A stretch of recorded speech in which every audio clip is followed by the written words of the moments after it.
it's Sarah O'Neill from the Mills team, and I'm here with the whole team. We've got Mike and Katie and Sue and Lauren and Christine, and our special guest today, Sal Folino from Carson, Dunlop Home Inspections. So we're really thrilled that you're able to join us for one of our webinars. We're still coming up with a name for these webinars. This is an educational webinar, so if anyone has any great suggestions, please send in your recommendations for our webinar series. So home inspections are really important, both for buyers and for sellers, of course. For our buyers, it really gives peace of mind. They know what to expect, short-term and long-term. And for our sellers, we definitely view a pre-listing home inspection as a key fundamental part of a marketing plan. When you provide that information to buyers ahead of time, it really helps them make a quick decision, and typically they're willing to pay the price that we hope they will. So today, as I said, we have a subject matter expert with us. We have Sal Folino, who is the manager of inspectors at Carson Dunlop. 11 years experience, mechanical engineer, and I think he's done over 2,500 inspections. So clearly has seen a lot, knows a lot, and today he's going to help share some of that knowledge with us and our clients. So Sal, thank you again for joining us today. Thank you for having me. And why don't we just start with sort of the key questions. So why do you view home inspections as important? Well, I think you mentioned it initially. It's a key point of the whole transaction, especially when you're doing a seller's inspection. It allows the listing agent and the client to really fully disclose everything that they know about the property. And it does clean up the transaction for sure. It also gives the agents the ability to price it accordingly. Like if it, for example, maybe a poor one, but nonetheless, if the roof is 25 years old, it does need to be replaced. You can say we're pricing it at such a dollar because we know it needs $2,000 or $20,000 worth of roof repair. So it gets rid of the negotiations at the onset. So yeah, it's absolutely an important part of the transaction, and we love being part of it.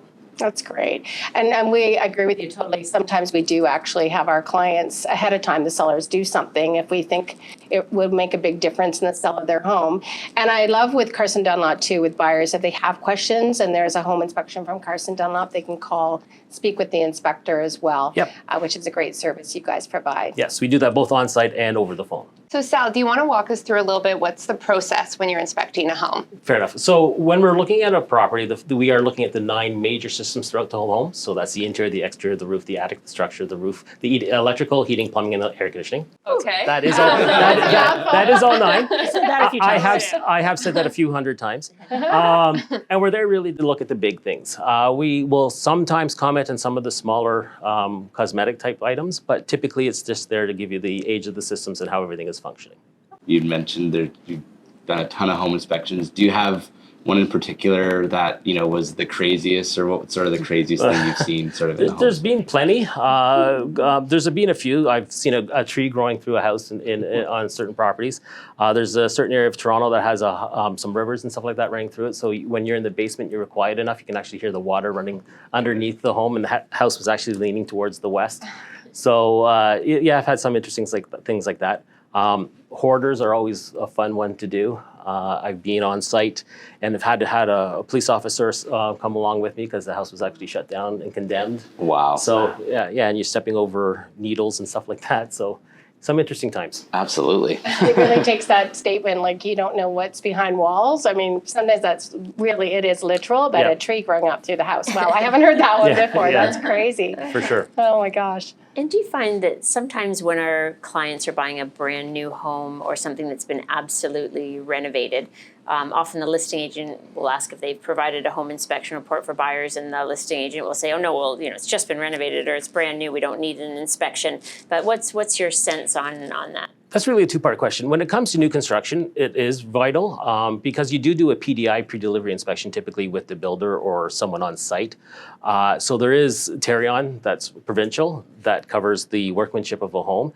And most homeowners don't really understand that or don't realize that. So we will go through the home as it relates to the construction performance guidelines, which is Terion's document, and look more at the workmanship portion of the home. So yes, we still continue to look at the 9 major systems throughout the whole home, but we also look at the workmanship that's outlined in the construction performance guidelines.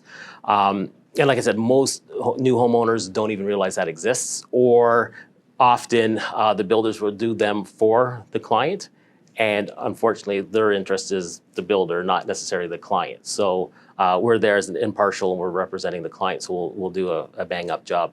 When it comes to renos, yes, it's important. It's a very, very small part of our business.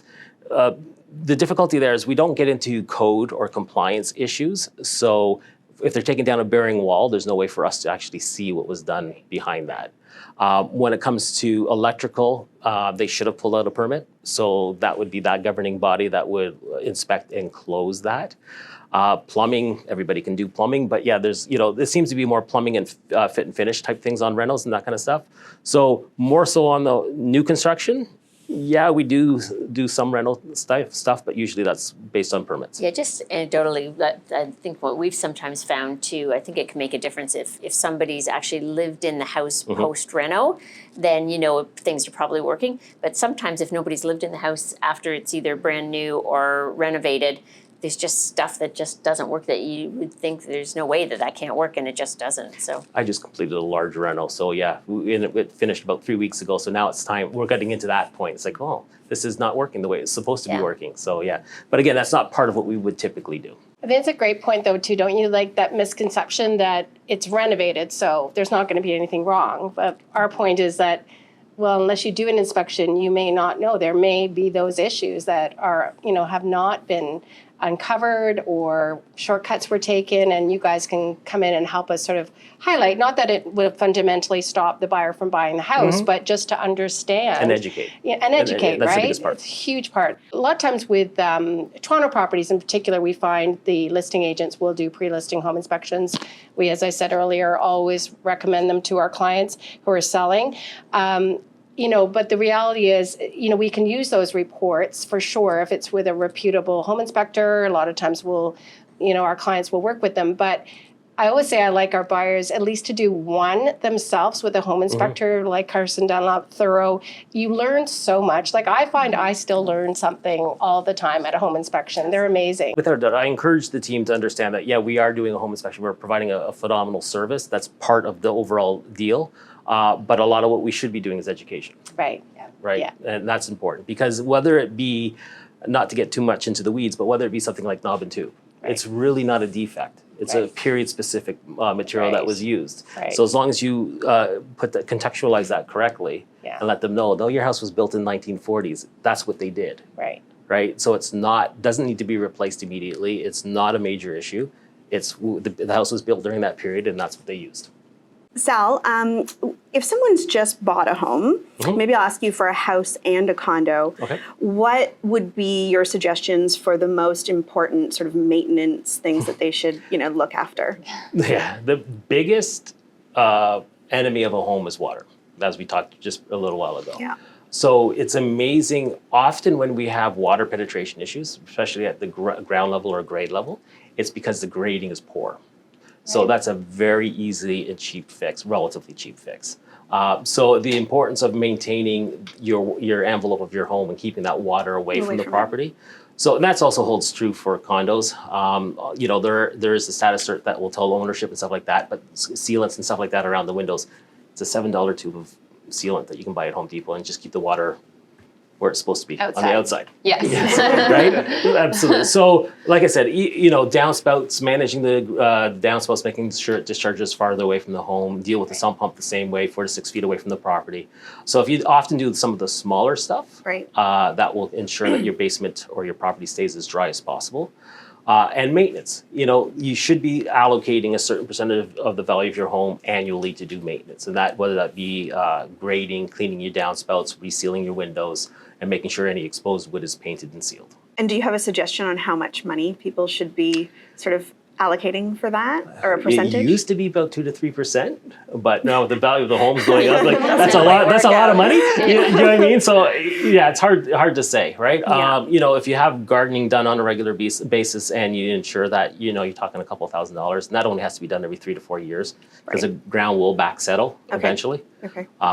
So windows painting and window seals, you usually have those college painters coming around knocking on your doors, right? That's true. Yeah. Just take advantage of that kind of stuff. It is fall, so eavesdrop cleaning, I guess, too. Yep, for sure, because if the eavesdrops and gutters get clogged, Yeah. that water just ends up coming overflowing and goes right up against your foundation, and the water's got to go somewhere.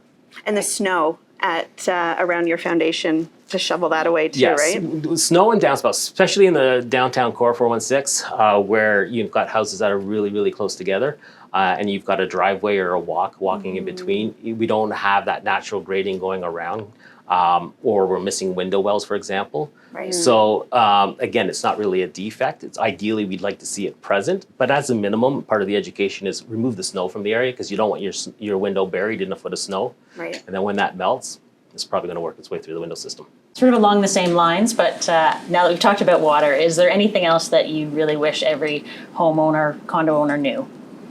No, really just maintenance. Well, maintenance and water penetration is really the big things. You know, smoke detectors, CO detectors, and that kind of stuff. Make sure you replace your batteries and all that stuff on a regular basis.